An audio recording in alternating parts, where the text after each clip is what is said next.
South India shopping mall festive and wedding celebrations సరికొత్త designs తో అద్భుతమైన కలెక్షన్.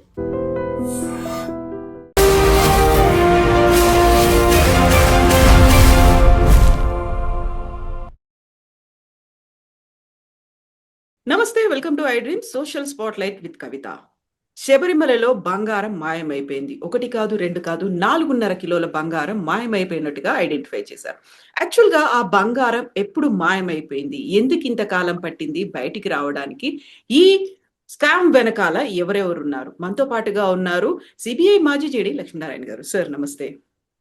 నమస్తే కవిత గారు. సార్, మనం గతంలో మాట్లాడుకున్నాము ధర్మస్థల గురించి. అదొక పెద్ద కాంట్రోవర్షియల్ ఇష్యూ అయింది. దాని వెనకాల ఒక నెగెటివ్ ప్రాపగండా చేశారు. ఒక గ్రూప్ ఆఫ్ పీపుల్ అన్నారు, కానీ ఎవరు చేశారో తెలియలేదు. ఇప్పుడు సడన్‌గా కేరళలో ఉన్నటువంటి శబరిమల దేవాలయంలో కూడా 4.5 కిలోల బంగారం మాయమైపోయింది. ఎప్పుడు మాయమైంది? ఎవరు తీసుకెళ్లారు? ఎలా వెళ్ళింది? ఏదీ తెలీదు సార్. బోల్డన్ని నెగెటివ్ వార్తలైతే వినిపిస్తున్నాయి. యాక్చువల్‌గా ఏం జరిగి ఉంటుంది సార్ అక్కడ? ముఖ్యంగా మీకు తెలిసి అంటే మనం ఎలాగైతే తిరుమలకు ఎంత ప్రాధాన్యత ఉందో అదేవిధంగా మీరు కేరళకు వెళ్తే శబరిమల ఆలయానికి కూడా అంత ప్రాధాన్యత ఉంది. శబరిమల ఆలయం ఒకటి, కేరళలో కూడా చాలా ఆలయాలు ఉన్నాయి. తర్వాత త్రివేంద్రంలో ఉన్న అనంత పద్మనాభ స్వామి గుడి, ఆ విధంగా రకరకాల దేవాలయాలు ప్రాముఖ్యంగా మనం చూడవచ్చు. యాక్చువల్గా మీరు శబరిమల వచ్చేసరికి శబరిమల యొక్క ఆధ్వర్యం వచ్చేసి ట్రావెన్కోర్ దేవస్వామి బోర్డ్ అని దాని కింద ఉంటుంది. అంటే మనకి ఎలాగైతే టీటీడీ బోర్డు ఉందో ఆ విధంగా కేరళలో ట్రావెన్కోర్ దేవస్వామి బోర్డ్ అన్నది సుమారుగా 1300 ఆలయాల్ని అది కంట్రోల్ చేస్తుంటుంది. అందులో ప్రధానమైన ఆలయం వచ్చేసి మన శబరిమల. సో శబరిమలకి వచ్చేసి భక్తులు మొత్తం భారతదేశం నుంచి, ముఖ్యంగా మన ఉభయ తెలుగు రాష్ట్రాల నుంచి చాలా ఎక్కువ మంది వెళ్తారు. ఎందుకంటే మీరు ఒకసారి గతంలో పురాణాల్లోకి వెళితే కూడా మహిషి అన్న ఒక రాక్షసి ఉన్నది. మహిషి అనే రాక్షసిని బ్రహ్మదేవుడు ఒక వరం ఇస్తాడు. శివుడు విష్ణువు ద్వారా ఎవరైతే సంతానం ఉంటారో వారే ద్వారానే నీకు చావు సంభవిస్తుంది అని. ఆ తరువాత పురాణాల్లో చెప్పడం ఏంటంటే శివుడు, ఆ తర్వాత మోహిని అవతారంలో ఉన్న విష్ణువు, వీరిద్దరికీ జన్మించిన వ్యక్తి మణికంఠుడు, అంటే అయ్యప్ప. ఇతను ఈ మహిషి అన్న రాక్షసిని చంపిన తర్వాత ఈ పట్టణం తిట్టై అనే జిల్లాలో ఉన్న ఇక్కడ ఆయన అక్కడ ఒక విగ్రహంగా వెలిశారు అన్నది మనకు పురాణాల్లో ఉన్న చరిత్ర. సో అప్పటి నుంచి ఆ ప్రాంతానికి చాలా విశిష్టమైన ఇది ఉంది. తర్వాత ధర్మశాస్త్రం అవతారంలో ఆయన ఉంటారు అని చెబుతారు అక్కడ. సో ఈ విధమైన చరిత్ర ఉన్న ఆలయానికి ట్రావెన్కోర్ దేవస్వామి బోర్డు అన్నది ఇది 1950 నుంచి ఆ ఆలయం యొక్క మెయింటెనెన్స్ కానీ మిగతా విషయాలు కానీ చూసుకోవడానికి అది ఉన్నది. అంటే ఎలాగైతే ఆగమ శాస్త్రాలు ఇవన్నీ మనం తిరుమలలో కూడా చూస్తే దాన్ని నిర్వహించడానికి వీరిగా ఉంటారు. రోజువారీ ఈ అడ్మినిస్ట్రేషన్ అంతా ఏదైతే ఉంటుందో ఈ బోర్డు దగ్గర ఉంటుంది. ఆ బోర్డు దగ్గర కూడా ఒక స్పెషల్ కమిషనర్ అని ఉంటారు. సో ఇది ఇన్ జనరల్ మన శబరిమల యొక్క స్టోరీ. ఆ తర్వాత ఏమైందంటే 1998లో విజయమాలయ ఏవైతే యునైటెడ్ బ్రూవరీస్ యొక్క సంస్థ అధిపతి ఆయన అక్కడికి వచ్చి దీన్నంతా కూడా అక్కడ రాగితో ఉండేదంతా, అక్కడ చుట్టూ ఉన్న పరిసర ప్రాంతాలు అవన్నీ కూడా రాగి రేకులు ఇవన్నీ ఉండేవి. ఆయన ఏమన్నాడంటే ఇవన్నీ కూడా మనం బంగారంతో తాపడం చేయిద్దామని చెప్పేసి ఒక 30 కిలోల బంగారాన్ని ఈ ట్రావెన్కోర్ దేవస్వామి బోర్డుకి ఇవ్వడం జరిగింది. సో 30 కిలోలు, అది ఎప్పుడు 1998లో. ఆ తర్వాత 1999లో అక్కడ వాటిని ఈ పూత వేయడం జరిగింది. అంటే రాగి రేకులు ఏవైతే ఉన్నాయో వాటిని మళ్ళా ఈ బంగారంతో కొంత తాపడం అంటారు దీన్ని, అది వేయడం జరిగింది అని చెప్తాం. ఆ తర్వాత ఏమైందంటే 2019లో మళ్ళా వాళ్ళు ఏమన్నారంటే ఇంకొక స్పాన్సర్ వచ్చాడు మనకి, అతను మళ్ళా ఇక్కడ కొన్ని మార్పులు తీసుకొస్తాను అని చెప్పాడు. అప్పుడు ట్రావెన్కోర్ దేవస్వామి బోర్డు వచ్చేసి ఈ స్పాన్సర్ ఎవరైతే, అతని పేరు ఏంటంటే ఉన్నికృష్ణన్ పొట్టి. అతను యాక్చువల్గా బెంగళూరులో ఒక వ్యాపారవేత్త. అతనికి ఈ విధంగా ఆయన స్పాన్సర్షిప్ లో మళ్ళా ఈ పునరుద్ధరణ పనులు చేయాలి అని నిర్ణయించి అతనికి ఈ ఏవైతే ఈ తాపడం చేయించాలో వాటన్నిటిని కూడా ఆ పనులు అప్పచెప్పింది. ఈ ఉన్నికృష్ణన్ పుట్టి ఏం చేశారంటే చెన్నైలో ఉన్న ఒక స్మార్ట్ క్రియేషన్స్ అన్న సంస్థకి ఈ పునరుద్ధరణ పనులు ఏవైతే ఉన్నాయో అది అప్పగించడం జరిగింది అనమాట. యాక్చువల్గా ఏంటంటే దేవస్థానం బోర్డు నియమావళి చూస్తే ఏవైనా రిపేర్లు కానీ ఇలాంటివి చేయాలంటే అక్కడ ఉన్న వాటిని వేరే చోటికి తీసుకువెళ్ళకూడదు. ఆలయ పరిసరాల్లోనే ఈ పునరుద్ధరణ కార్యక్రమాలు జరగాలి అన్నది అందులో ఉంది. కానీ దానికి విరుద్ధంగా ఇతనికి అక్కడ ఇవ్వడానికి ఒక అవకాశం కల్పించడం జరిగింది. ఆ తర్వాత ఏమైందంటే అక్కడ ఒక మహజర్ అంటాం, మనం మామూలుగా ఏదైనా వస్తువుల యొక్క లిస్టును తయారు చేయడాన్ని మహజర్ అంటాం. అందులో ఏం రాశారంటే రాగి ఈ ప్లేట్లు ఏవైతే ఉన్నాయో అవి అతనికి అప్పచెప్పాము అని రాశారు. యాక్చువల్గా మీరు చూసుకుంటే 1999లో విజయ మల్లయ్య ఇచ్చిన బంగారంతో వాటి మీద తాపడం వేయడం జరిగింది. కానీ వీళ్ళ మాజర్లో ఏం రాశారంటే బంగారు తాపడం వేసిన ఇవి ఇచ్చామని రాయలేదు. వాళ్ళు రాగి రేకులు మాత్రమే మేము అప్పచెబుతున్నామని రాశారు. రాసిన తర్వాత అది అతనికి అప్పచెప్పడం జరిగింది. కానీ అతను ఏం చేశాడంటే దీన్ని చూసుకొని అక్కడ ఫండ్ రేజింగ్ కూడా ఒకటి చేశాడు అతను. అంటే ఈ విధంగా శబరిమల ఆలయంలో ఉన్న రాగి ఇవి నా దగ్గరికి వచ్చాయి, రేకులు వచ్చాయి, వాటిని తాపడం చేయించాలంటే మీ అందరికీ భక్తి దాంట్లో ఉంటుందని చెప్పి అతను ఒక ఫండ్ రేజింగ్ ఈవెంట్ కూడా చేశాడు. చేసి అందులో కొంతమంది ఫిలిం స్టార్స్ ని పిలవడం ఇదంతా కూడా జరిగిందట 2019లో. ఆ తర్వాత ఆ తాపడం వేయించిన తర్వాత మళ్ళా వీటిని తిరిగి అప్పచెప్పడం జరిగింది. అప్పుడు ఏమైందంటే దీనిలో ఒక 4 కిలోల డిఫరెన్స్ వచ్చింది. అంటే వాళ్ళు ఇవ్వడం వచ్చేసి రాగిరేకులుగా అభివర్ణించి వాళ్ళకి ఇవ్వడం జరిగింది. ఆ తరువాత వచ్చిన వాటిలలో చూస్తే అందులో సుమారుగా 4.5 కిలోస్ యొక్క తేడా అందులో వచ్చిందన్నమాట. సో ఆ విధంగా బంగారం దుర్వినియోగం, తర్వాత ఫండ్ రేజింగ్ ఈ రెండు అప్పుడు జరిగాయని చెప్పేసి ఆ తర్వాత ఏమైతుందంటే 2023వ సంవత్సరంలో మళ్ళా ఒకసారి దీన్ని పునరుద్ధరణ చేయాలి అని రిపోర్ట్ ఇవ్వడం జరిగింది. యాక్చువల్గా 2019లో ఇచ్చిన రిపోర్ట్లో ఆ స్మార్ట్ క్రియేషన్స్ వాళ్ళు 40 సంవత్సరాల గ్యారంటీ ఇచ్చారు దీనికి. అంటే చెదరకుండా ఉందట 40. కానీ 2023వ సంవత్సరంలో మళ్ళా దీనికి ఒక పునరుద్ధరణ చేయాలి అని చెప్పేసి అక్కడ ఒక ప్రతిపాదించడం జరిగింది. అప్పుడు ఈ విషయం హైకోర్టు కూడా వెళ్ళింది. ఈ విషయం హైకోర్టుకు వెళ్ళి హైకోర్టు వాళ్ళు కూడా ఒక పెద్ద తీర్పు ఇచ్చారు. సో ఇది 2019లో చేసి 40 సంవత్సరాల గ్యారంటీ ఉన్నప్పటికీ 2023లో మళ్ళీ పునరుద్ధరణ అవసరమని ఎందుకు సూచించారన్నది కూడా ఇవ్వడం జరిగింది. అప్పుడు హైకోర్టు ఒక జడ్జిమెంట్ ఇచ్చింది. అంటే ఇప్పుడు చేయాల్సిన పనులన్నీ కూడా ఇక్కడే జరగాలని. అప్పుడు ఏమీ జరగలేదు, ఇవ్వలేదు. కానీ 2025వ సంవత్సరం, ఈ సంవత్సరం సెప్టెంబర్ 7వ తారీఖున అక్కడ ఉన్న కమిషనర్ ఏమన్నాడంటే నాకు తెలియకుండా ఈ రాగి రేకులు ఏవైతే ఉన్నాయో వాటిని మళ్ళా తొలగించారు అని ఒక రిపోర్ట్ ఇచ్చాడు. అంటే దాన్ని అప్పుడు వెయిట్ డిఫరెన్స్ ఉన్న దాన్ని మళ్ళా సరిదిద్దడానికా లేకుంటే మళ్ళా ఏం చేయడానికా ఏమీ తెలియదు. కాబట్టి 7 సెప్టెంబర్న ఆయన ఈ రిపోర్టు హైకోర్టుకి ఇస్తే హైకోర్టు వాళ్ళు సుమోటోగా దాన్ని తీసుకున్నారు. తీసుకుని అప్పటి నుంచి సిరీస్ ఆఫ్ ఆర్డర్స్ ఇవ్వడం మొదలుపెట్టింది హైకోర్టు. అంటే 10వ తారీఖు, 12వ తారీఖు, 15వ తారీఖు ఈ విధంగా 2-3 రోజుల్లోనే రకరకాల ఆర్డర్స్ ఇవ్వడం మొదలుపెట్టింది. అంటే బేసిక్గా భక్తితో ముడిపడి ఉన్న ఈ విధమైన ఆలయాన్ని మీరు ఈ విధంగా చేయడం అన్నది సబబు కాదు అని అప్పుడు ఒక హైకోర్టు జడ్జి గారి ఆధ్వర్యంలో ఈ మొత్తం ఈ లిస్ట్ ఏంటి, విగ్రహాలు ఏంటి, ఇక్కడ ఎంతెంత ఇన్వెంటరీ ఉంది, ఇవన్నీ కూడా లెక్కించాలని చెప్పి ఒక హైకోర్టు రిటైర్డ్ హైకోర్టు జడ్జి గారిని నియమించింది హైకోర్టు. ఆ తరువాత ఏమైందంటే ఫైనల్ గా మళ్ళా అక్కడ ఒక విజిలెన్స్ ఎస్పీ రిపోర్ట్ ఇవ్వడం జరిగింది. ఈ విధంగా అవకతవకలు జరిగాయి. అప్పుడు 2019లో ఇది కేవలం రాగి రేకులు మాత్రమే అని రాశారు. ఆ తర్వాత ఇందులో 4.5 కేజీల డిఫరెన్స్ వచ్చింది. సో వీటన్నిటి గురించి హైకోర్టు మళ్ళా ఒక స్పెషల్ ఇన్వెస్టిగేషన్ టీంను ఒకటి ఏర్పాటు చేయడం జరిగింది. అందులో ప్రస్తుతం కేరళలో లా అండ్ ఆర్డర్ అడిషనల్ డీజీగా పనిచేస్తున్న హెచ్ వెంకటేష్ గారు, ఆయన ఇక్కడ సిబిఐలో మా దగ్గర ఉండేవారు, ఇక్కడ ఎస్పీ గాను డిఐజీ గాను. వారు కేరళ క్యాడర్కి చెందిన ఆఫీసర్, ఆయన మంచి వండర్ఫుల్ ఆఫీసర్.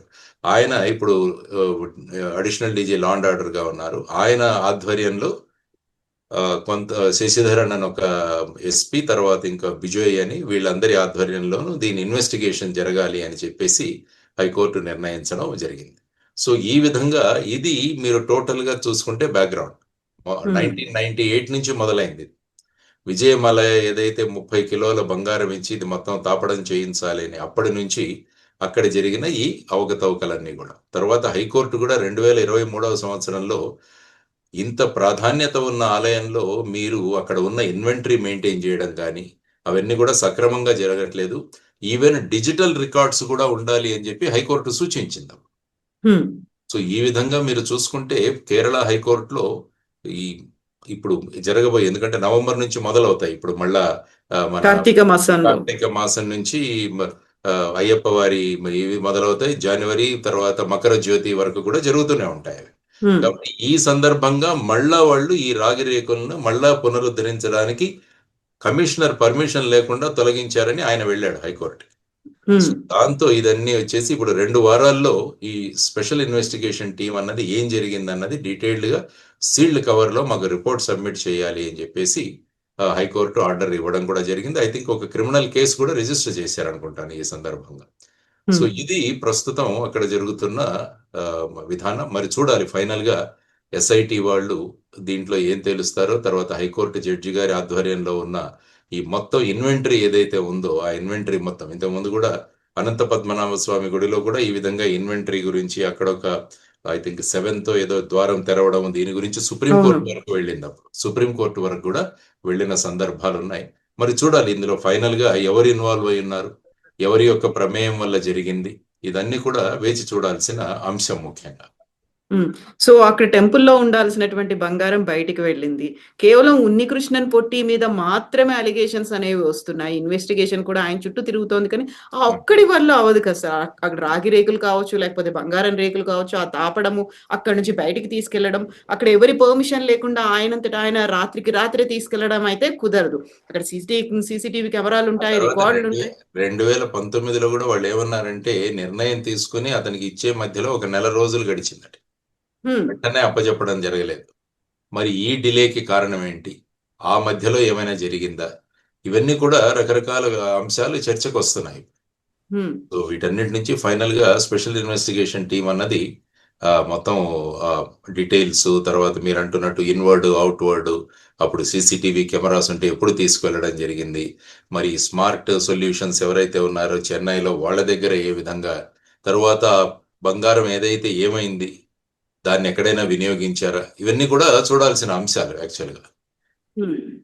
సార్ ఇక్కడే సిట్తో కాదు సిబిఐకి ఇవ్వాలి అనేటువంటి ఒక డిమాండ్ వస్తుంది. అక్కడ ఉన్నటువంటి అయ్యప్ప స్వామి భక్తులు కావచ్చు, సనాతన ధర్మానికి చెందినటువంటి అక్కడ మెంబర్స్ కూడా అదే మాట చెప్తున్నారు. నిజంగా సిబిఐ అనేది ఏ టైంలో ఇన్వాల్వ్ అవుతుంది సార్? ఇప్పుడు ఎలా ఉంటుందంటే సాధారణంగా ఎస్ఐటి అన్నది అక్కడ పనిచేస్తున్న ఆఫీసర్లందరూ కూడా స్టేట్ గవర్నమెంట్ ఐపీఎస్ ఆఫీసర్లు అయినా కూడా మెయిన్ గా టోటల్ స్టేట్ గవర్నమెంట్ దగ్గర పనిచేస్తున్నారు. కాబట్టి వీళ్ళు అనడం ఏంటంటే స్టేట్ గవర్నమెంట్ యొక్క ప్రభావం వీళ్ళ మీద ఉంటుందేమో, వీళ్ళ ఇన్వెస్టిగేషన్ మీద ఉంటుందేమో, కాబట్టి దీన్ని సిబిఐకి అప్పచెప్పండి అంటున్నారు. ఫర్ ఎగ్జాంపుల్ మన తెలంగాణలో కాళేశ్వరం లాగా, కాళేశ్వరం సందర్భంగా కూడా హైకోర్టు ఇక్కడ ఒక సిబిఐకి అప్పచెప్పమని తెలంగాణ నిర్ణయం. అంటే అప్పుడు చాలా మంది ఏమన్నారంటే మీరు ఇక్కడ ఎందుకు చేయకూడదు ఇది అన్నది సాధారణంగా ఉంటుంది. సో సిబిఐ ఎప్పుడు వస్తుందంటే ఇందులో 2 సిచ్యువేషన్స్ లో సిబిఐ వస్తుంది. ఒకటి ఫర్ ఎగ్జాంపుల్ స్టేట్ గవర్నమెంట్ కనుక సిబిఐకి కేసు చెప్పాలి అంటే, ఫర్ ఎగ్జాంపుల్ కాళేశ్వరం లాగా వాళ్ళకు నోటిఫికేషన్ తీస్తారు, దాన్ని సెక్షన్ 6 నోటిఫికేషన్ అంటారు. ఆ తర్వాత ఈ నోటిఫికేషన్ సెంట్రల్ గవర్నమెంట్ కు పంపిస్తారు. అప్పుడు సెంట్రల్ గవర్నమెంట్ కనుక ఆమోదిస్తే, కేంద్ర ప్రభుత్వం ఆమోదిస్తే, వాళ్ళు సెక్షన్ 5 నోటిఫికేషన్ ఇష్యూ చేస్తే అప్పుడు ఆ కేసు సిబిఐకి వెళ్తుంది. ఇది ఒక రకం. రెండవది వచ్చేసి హైకోర్టు కానీ సుప్రీంకోర్టు కానీ ఏదైనా కేసు సిబిఐ ఇన్వెస్టిగేట్ చేయమని ఆర్డర్స్ ఇస్తే ఇంక ఈ సెక్షన్ 6 నోటిఫికేషన్, సెక్షన్ 5 నోటిఫికేషన్ అవసరం లేదు, డైరెక్ట్ గా సిబిఐ ఇన్వెస్టిగేషన్. ఇప్పుడు కేరళ హైకోర్టు ఏం చేసిందంటే ఈ కేసును ఎస్ఐటి వాళ్లే కన్స్టిట్యూట్ చేసి ఎవరి ఆధ్వర్యంలో జరుగుతుందని హైకోర్టు ఆర్డర్లో ఉంది. హెచ్ వెంకటేష్ గారి పేరు కూడా అందులో ఇవ్వడం జరిగింది. సో ఇప్పుడు ఏంటంటే మీరు అన్నట్టు వారు ఈ విధంగా ఇది రాష్ట్ర ప్రభుత్వానికి సంబంధించిన అధికారులు కాబట్టి వాళ్ళు ఏమన్నా వాళ్ళకేమన్నా ఫేవర్ చేస్తారేమో అన్న ఒక అనుమానంతో ఈ విధంగా సిబిఐకి ఇన్వెస్టిగేషన్ ఇవ్వాలని చెప్పేసి వాళ్ళు హైకోర్టులో అడుగుతుండవచ్చు. ఉమ్. సో ఇది చూడాలి మరి ఎస్ఐటి ఇన్వెస్టిగేషన్ ఫైనల్ గా హైకోర్టు ఏ నిర్ణయం తీసుకుంటుంది. మరి ఈ హైకోర్టు యొక్క నిర్ణయానికి విరుద్ధంగా సుప్రీంకోర్టుకి ఎవరైనా వెళ్తారా, ఎస్ఐటి బదులుగా దీన్ని సిబిఐకి అప్పచెప్పాలని చెప్పేసి వెళ్ళే అవకాశం కూడా ఉండవచ్చు. ఇది జనరల్ గా సిబిఐ ఏ సందర్భంగా కేసు ఇన్వెస్టిగేషన్ టేకప్ చేస్తుందన్న దానికి కొంత వివరం. సో 10-15 ఏళ్లుగా వాటికి సంబంధించినటువంటి రికార్డులు అవి లేవు అనుకున్నప్పుడు రైట్ ఫ్రమ్ ద బిగినింగ్ 99లో ఒరిజినల్ గా స్వర్ణ తాపడమే జరిగిందా లేదా, అంటే మళ్ళీ విజయమాల్యా దాకా వెళ్ళి అక్కడి నుంచి తవ్వుకుంటూ తీసుకురావాల్సిన పరిస్థితులు ఉన్నాయా సార్? ఎందుకంటే విజయ్ మాల్యా వాళ్ళ యూబీ దగ్గర నుంచి ఒక రిపోర్ట్ ఉందని నేను చదివాను ఎక్కడ పేపర్లో. అంటే ఈ అందులో ఏంటంటే రకరకాలు పై ఉన్న శ్రీవారి యొక్క కప్పు ఏదైతే ఉందో దాన్ని తాపడం చేయించడం, తర్వాత అక్కడ ఉన్న విగ్రహాలు ఏవైతే ఉన్నాయో 2 పక్కల ఉన్న విగ్రహాలు, ద్వారపాలకులు, తర్వాత ఆ చుట్టుపక్కల ఉన్న మిగతా రాగి రేకులు, వీటన్నిటిలో రాగి రేకుల యొక్క బంగారు తాపడం చేయడానికి సుమారుగా 1.5 కిలోస్ వాడడం జరిగింది అని చెప్పేసి ఒక రికార్డు వాళ్ళ దగ్గర యూబీ వాళ్ళ దగ్గర ఉందట. ఆ రికార్డుని వాళ్ళు ఇక్కడికి కూడా సబ్మిట్ చేశారని విన్నాను. స్పెషల్ కమిషనర్కి ఆర్ విజిలెన్స్ వాళ్ళకి ఇచ్చారని చెప్పేసి వాళ్ళు చెప్పారు. అంటే వీళ్ళు 30 కిలోల బంగారాన్ని ఏ విధంగా వినియోగించారు అని చెప్తే దానికి వచ్చిన కరస్పాండెన్స్ అనుకుంటాను, అందులోంచి ఒక లెటరు వారికి వెళ్ళింది అని చెప్పేసి నేను చూడడం జరిగింది. అంటే పేపర్లో వేసిన అంశం. అంటిల్ అన్లెస్ ఎస్ఐటి అన్నది ఇన్వెస్టిగేట్ చేసి అందులో ఉన్న విషయాలు, తర్వాత వచ్చేసి ఎస్ఐటి యొక్క దీనికి కూడా ఐ థింక్ ఒక హైకోర్టు జడ్జి వారిని కూడా వాడి ఆధ్వర్యంలో చేయమని చెప్పి కూడా ఉన్నారని చెప్పి నేను వినడం జరిగింది. ఆ తర్వాత జస్టిస్ కేటీ శంకర్ ఆయన యాక్చువల్గా ఇన్వెంటరీ తర్వాత ఇవన్నీ కూడా మొదటి నుంచి ఈ బాధ్యత ఇవ్వండి అని చెప్పేసి ఆయనకు కూడా ఇచ్చారు జస్టిస్ కేటీ శంకరన్ గారికి. సో ఆలయ ఆస్తుల యొక్క ఇన్వెంటరీ మీరు ఇప్పుడైతే ఏదైతే అన్నారో ఇన్వెంటరీ అంతా కూడా మీరు దాన్ని తవ్వి తీయండి అని చెప్పి ఆయన, తర్వాత ఇందులో ఉన్న క్రిమినల్ ఎలిమెంట్ ఏదైతే ఉందో, అంటే ఎవరైనా ఇందులో నేరపూరితమైన చర్యలు ఏవైతే ఉన్నాయో అవి బయటికి తీయడానికి ఎస్ఐటిని కాన్స్టిట్యూట్ చేయడం జరిగింది. ఇది 2 రకాలుగా జరుగుతుంది అన్నమాట. సో ఇప్పుడు హైకోర్టు అడిగినట్టుగా నిజంగా అది పెట్రోల్ డీజిల్ లాంటిదా, బంగారం ఆవిరైపోలేదు కదా, ఎందుకు ఎక్కడ పోయింది, ఎవరు మాయం చేశారు, ఇవన్నీ చెయ్యాలి అంటే ఇంటర్నల్ గా కూడా ఎవరో సహకరించిన వాళ్ళే ఉండి ఉంటారు కదా సార్. దేవస్వం బోర్డు వాళ్ళు కావచ్చు, లేకుంటే అక్కడ ఉన్నటువంటి అధికారులు కావచ్చు, ఉంటారు. అందుకని ఇన్వెస్టిగేషన్లో ఇవన్నీ కూడా బయటకు తెస్తాయి. ఎందుకంటే మోస్ట్లీ డాక్యుమెంట్స్ ఉంటాయి ప్రతి విషయం వెనకాల కూడా. ఏదైనా అప్పచెప్పాలన్నా కూడా డాక్యుమెంట్స్ అవి సక్రమంగా నిర్వహించారో లేదో అన్నది కూడా చూడాలి. అలాంటివి ఉన్నాయా లేవా, లేకుంటే నోటి మాటతో ఇచ్చేశారా, ఎవరి యొక్క ప్రభావం దీని మీద ఉంది, ఇవన్నీ కూడా చూడాల్సిన అంశాలు. ఓన్లీ ఆఫ్టర్ ఎస్ఐటి సబ్మిట్ చేసిన తర్వాతనే నీకు తెలుస్తుంది. ఎందుకంటే సాధారణంగా అనేక విషయాలు మనం వింటున్నప్పుడు రకరకాల విషయాలు, ఫర్ ఎగ్జాంపుల్ మీరు ఇంతకు ముందే మాట్లాడారు ధర్మస్థలాలో కూడా విపరీతంగా జరిగింది, ఆ తర్వాత ఇది జరిగింది అనుకున్నాం, కానీ ఫైనల్ గా అక్కడ కూడా ఎస్ఐటి ఫార్మ్ అయింది. ఎస్ఐటి అడిషనల్ డీజీ మొహంతి గారి ఆధ్వర్యంలో ఒక ఎస్ఐటి ఫామ్ అయింది. అక్కడ కూడా వాళ్ళు కూడా చాలా చోట్ల ఈ ఎవరైతే అందులో ఫిర్యాది ఉన్నాడో అతని కంప్లైంట్ మీద తీసుకొని అనేక చోట్ల తవ్వకాలు కూడా జరిపారు. కానీ ఫైనల్ గా అతని మీదే కేసు పెట్టారు. ఎవరైతే ఇన్ఫర్మేషన్ ఇచ్చాడో అక్కడ పారిశుద్ధ్య శానిటరీ వర్కర్ ఎవరైతే ఉన్నాడో అతని మీదే కేసు జరిగింది. అతను నన్ను ఎవరో ఇన్ఫ్లుయెన్స్ చేశారు అని చెప్పడం కూడా జరిగింది. సో ఇటువంటి అంశాలు ఏవైతే ఏమంటే ఈ విధమైన సంచలనాత్మక విషయాలలో మనం ఇలా కూర్చొని మనం నిర్ణయించాలి ఏం జరిగిందో అని. అంటే ఇన్వెస్టిగేషన్ జరిగితే అప్పుడు కూడా ధర్మస్థలాలు కూడా చాలా అనుకున్నారు, ఇన్ని బాడీలు మిస్ అయ్యాయి, అవయ్యాయి కూడా ఒక అప్పుడు వందలని. కానీ ఫైనల్ గా అందులో ఏంటంటే ఏదో ఒక ఐ థింక్ 13 సైట్ ఏదో అక్కడ కొద్దిగా ఎముకలు బయటపడ్డాయి అని అన్నారు, అంతే తప్ప ఆ తర్వాత ఏ విధమైన అంచనాలు పేపర్లు టీవీల్లో కొన్ని రోజులు హోరెత్తిపోయింది, 10 రోజులు దాని గురించి. సో ధర్మస్థల గురించి ఆ తర్వాత మళ్ళీ ఏమి ఫాలో అప్ కూడా ఎక్కడా లేదు. కాబట్టి దీని విషయం కూడా ఇలాంటిది జరిగి ఉండకూడదు అనేది మనం అందరం కూడా కోరుకోవాలి. ఎందుకంటే పవిత్రమైన ధార్మిక స్థలంలో ఈ విధమైన ప్రవర్తన ఏదైనా జరిగి ఉంటే అది తప్పు, అది ఆ విధంగా చేయకూడదు. ఎందుకంటే ఆలయాల యొక్క ప్రాపర్టీ కావచ్చు, అక్కడ ఉన్న ఆస్తులు కావచ్చు, అవి చాలా ఆధ్యాత్మిక పద్ధతిలో భక్తులందరూ కూడా చాలా భక్తి శ్రద్ధలతో దేవస్థానానికి సమర్పించిన కానుకలు అవన్నీ కూడా. వాటిని ఎలా ఉపయోగించాలి, ఇప్పుడు చూస్తే ఇక్కడ తిరుమలలో కూడా పరకామణి ఇన్సిడెంట్ కూడా మళ్ళా బయటకు వచ్చింది. అక్కడ భక్తులు సమర్పించిన డాలర్లను తీసివేశారని, ఎవరైతే ఆ వ్యక్తి చేశాడో ఆ వ్యక్తి ఆస్తులన్నీ కూడా శ్రీవారికి నేను ఇచ్చేస్తున్నానని చెప్పాడు. ఇవన్నీ కూడా జరుగుతున్నాయి. ఆ తర్వాత లడ్డూలో ఉన్న కల్తీ ఇవన్నీ కూడా మనం చూస్తున్నాం. దాని గురించి కూడా సిబిఐ ఆధ్వర్యంలో ఒక ఎస్ఐటి ఇన్వెస్టిగేషన్ జరుగుతుంది. సో ఇదంతా అన్ఫార్చునేట్. ఇటువంటి ధార్మిక స్థలాల్లో ఇటువంటివి జరగడం అన్నది అది టోటల్గా అది ఇట్ ఈస్ అన్యాక్సెప్టబుల్. ఎందుకంటే పవిత్రత ఉన్న ప్రదేశంలోనే ఇలాంటివి జరిగితే చాలా విపరీతమైన పరిణామాలు ఉంటాయి ఉన్నదన్నది కూడా వారు తెలుసుకోవాలి. అంటే భగవంతుని సాన్నిధ్యంలోనే మనం ఇలాంటి పనులు చేస్తున్నామంటే వాళ్ళు ఏ విధంగా వాళ్ళ నైతిక మూల్యాంకనం ఉందో కూడా మనం అంచనా వేసుకోవచ్చు. సో వీటన్నిటి మీద త్వరగా ఇన్వెస్టిగేషన్ జరగాలి. ఎవరైతే ఇన్వాల్వ్ అయినారో వాళ్ళందరినీ కూడా బయటికి తీసుకువచ్చి తగిన శిక్ష ఖచ్చితంగా త్వరగా విధించాలని మనం కోరుకుందాం. అంటే ఇన్ కేస్ ఎవరైనా ఇన్వాల్వ్ అయి ఉంటే ఆఫ్టర్ ఇన్వెస్టిగేషన్. సో ఇప్పుడు ఒక ప్రొటెస్ట్లు కూడా అవుతున్నాయి సార్. ఒక కాన్స్పిరసీ థియరీ ఏదైనా ఉందా అనే దాంట్లో అటు నామజపాలు కావచ్చు, లేకుంటే ప్రతి ఒక్కరూ వీటి గురించే ఎందుకని మాట్లాడుకుంటున్నారు సార్. ఇంత ప్రతిష్టాత్మకమైనటువంటి దేవాలయాలు అనుకుంటాం, బోల్డ్ అంత సెంటిమెంట్ ముడిపడి ఉంది, భక్తులు ఎక్కువగా వెళ్ళేటువంటి దర్శనీయమైనటువంటి స్థలాలు వీటి మీద ఉంది. కాబట్టి ఇలాంటి నెగటివ్ ప్రోపగండా జరగకుండా చర్యలు తీసుకోవాలి, స్పెషల్ ఎన్ఐఏ కూడా ఏర్పాటు చేయాలి. వీటి మీద ఇవన్నీ ఎందుకు వస్తున్నాయి సార్ అసలు? యాక్చువల్గా ఏంటంటే అక్కడ ఉన్న వ్యక్తుల నియామకాలు సక్రమంగా జరగాలి. ఇప్పుడు ఎలా ఉంటుందంటే పొలిటికల్ వాళ్ళందరినీ కూడా అపాయింట్ చేస్తుంటారు ఈ బోర్డులలో మీరు చూస్తే. రాజకీయ నిరుద్యోగులు అదే అంటుంటాను కదా, వాళ్ళకు కూడా ఎంప్లాయ్మెంట్ కోసం. అంటే ఆధ్యాత్మిక భావాలతో ఉన్న వాళ్ళని వేయాలి. ఇసుక స్మగ్లింగ్ చేసేవాళ్ళు వీళ్ళందరూ కూడా ఒకసారి బోర్డు మెంబర్లుగా ఉండినారు కొన్ని చోట.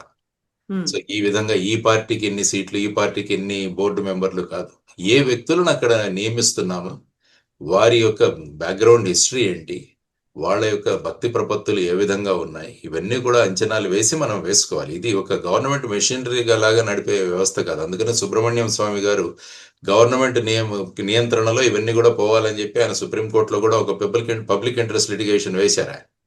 ఇవన్నీ కూడా సనాతన బోర్డులు ఇలాంటివి నిర్వహించాలి కానీ ప్రభుత్వ ఆధీనంలో ఉండకూడదు అన్నది ఆయన చెప్తున్న విషయం. ఎందుకంటే మనం లౌకికవాదం ఏదైతే అంటున్నామో దానిలో ప్రభుత్వం అన్నది ఒక విశేషమైన దీని గురించి, ధర్మాన్ని గురించి వాళ్ళ కంట్రోల్ ఎందుకు అని ఆయన మాట్లాడుతుంటారు. సో వీటన్నిటి గురించి ఆలోచించి ఇప్పుడు జరుగుతున్న తిరుమలలో కావచ్చు, లేకుంటే శబరిమల కావచ్చు, లేకుంటే ధర్మస్థల కావచ్చు, వీటన్నిటి నుంచి ఒక నిష్కర్షలు మనం తీసుకుని ఫైనల్ గా ఇటువంటివి జరగకుండా ఏం చేయాలన్న దానికి ఒక పర్మనెంట్ యాక్షన్ ప్లాన్ అన్నది తీసుకురావాలి. లేకుంటే ఇటువంటి అంశాలు ఏవైతే ఉన్నాయో మీరు అన్నట్టు అది విపరీతమైన పరిణామాలు, విపరీతమైన ప్రభావాలకు కూడా ప్రజలు గురి అయ్యే అవకాశం కూడా ఉంటుందన్నమాట. దీని నుంచి మనం జాగరూకతగా ఉండడానికి త్వరగా వీటిని పరిష్కరించి నియామకాలు వీటన్నిటిలో కూడా ఇంకా కొన్ని ప్రాంతాల్లో అన్య మతస్థులు కూడా బోర్డులలో ఉన్నారు, లేకుంటే అక్కడ పని చేస్తున్నారు అన్నది కూడా ఎప్పుడూ వివాదం జరుగుతూనే ఉంటుంది. ముఖ్యంగా శ్రీశైలం ప్రాంతంలో ఈ విధమైన కాంట్రవర్సీ కూడా ఒకటి మనం చూసాం. సో వీటన్నింటినీ పరిగణలోకి తీసుకుని దీనికి ఒక ఫైనల్ సొల్యూషన్, పర్మనెంట్ సొల్యూషన్ అన్నది తీసుకురావాలన్నది మనం అందరం కూడా కోరుకోవాల్సిన అంశం. Yes sir, thank you so much sir. Thank you sir. And for more videos, please subscribe to iDream. Please subscribe to iDream. Please subscribe iDream. And please subscribe to iDream. For more videos, subscribe to iDream.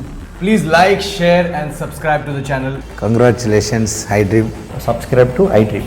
Subscribe to iDream. So subscribe to iDream Media. iDream ki iDream team andarki huge congratulations. Please subscribe iDream Media. Please subscribe to iDream. Subscribe iDream. Please subscribe to iDream. iDream అంటే నా కళల ఛానల్ను subscribe చేసుకున్న నోరు తిరుగుతలేదు, మీరైతే గంట గుర్తు కొట్టండి. For more such videos, please subscribe to iDream. Subscribe to iDream. Please subscribe to iDream. Please subscribe iDream Media. Please do subscribe to iDream. Please subscribe to iDream Media. For best entertainment and information, please subscribe iDream. And don't forget to subscribe to iDream.